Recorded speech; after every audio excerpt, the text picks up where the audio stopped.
madaxdhaqameedka Somaliland ka mid baa noo rag waliba ugu halka adag baan ka mid ahay ma jecel anigu Soomaali weyn dhowr goor oo imaka ay dhacday in ma garanaysaa laga hadlo arrimaha Soomaaliya ay dawladdu ama markii hore u farmaajaysa soo qaadayeen kacdo ku dhacay dib u dhacay ha noqoto ama imaka ha noqoto hadeer markii imaka halkan la tagay rag dadku madaxdhaqameedka suma jiraan waliba sumad buu yaastaan buu leeyahay madaxdhaqameedka Somaliland anigu waa qof dhibba iska astaysan markasta Soomaali weyn qaabilsan oo ka hadla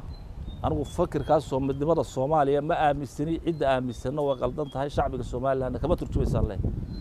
ninka odayga madaxdhaqameedka ah markasta garab hardafa darab carale midnimada Soomaaliya waa muqaddas jiraan waxa leeyahay adar bahasha malaha markii rag istilayeen wadanka waad ka maqnayd meel baad ku maqnayday ama rag badan baan kaaga dhiman halgankii oo diyaaradda Hargeysa ka kacdaan wali ku rusheynay hadalkaas adar uu dabqayaa anigoona anigu ina bixin uu hiilay qaranka Soomaaliya marka ka hadlo waxa leeyahay boqor Ismaano midnimada Soomaaliyeed aad la garab cararayso qaranka Somaliland nama qabataan ku leeyahay reerkiisana waxa leeyahay war ninka qabta de Musa Bakar malaha uu wareeray ninka dadka laga qabto qaranka Soomaaliland maanta jiilka soo kacida mustaqbalkooda baabirayana waa dadkiina daayirtaa weey marka waxa leeyahay boqorkaana Soomaaliya hoon ku yaanu kaaga dhigini Somaliland iimaansan leh boqor Ismaan ka bax midnimada Soomaaliya waxaan ku kala goonay madax rag inaga go'aansanay dhiigiyo dheecaan baa lagu kala go'ayaa dhinaca kalena Suldaan Sabayste waxa uu si weyn u soo dhaweeyay wada hadaladii Somaliland iyo Soomaaliya ee ka qabsoomay dalka Djibouti Somaliland iyo Soomaaliya la isugu geeyay dalka Djibouti anigu aragtiyo dhowr aragtiyood baan ka qabaa tagbahan khudbadii madaxweynaha Jamhuuriyadda Somaliland ka jeediyay aad iyo aad ba shacbiga Somaliland soo dhaweeyay dadkuna aad u soo dhaweeyeen dadku inay cadaystaan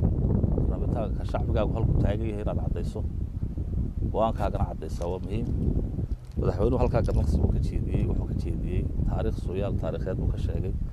Soomaaliya waxayna soo kala maray wax maanta aynu isu sheegayna maaha waa wax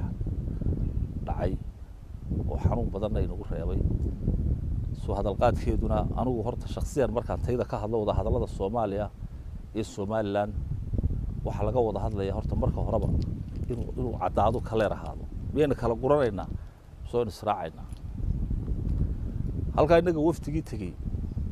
aad bay hawl fiican bay qabteen hadalkii markuu madaxweynuhu soo noqday halkan uu ka jeediyay uu anagu Soomaaliya wax naloo soo mariyay mar raba yeelimayno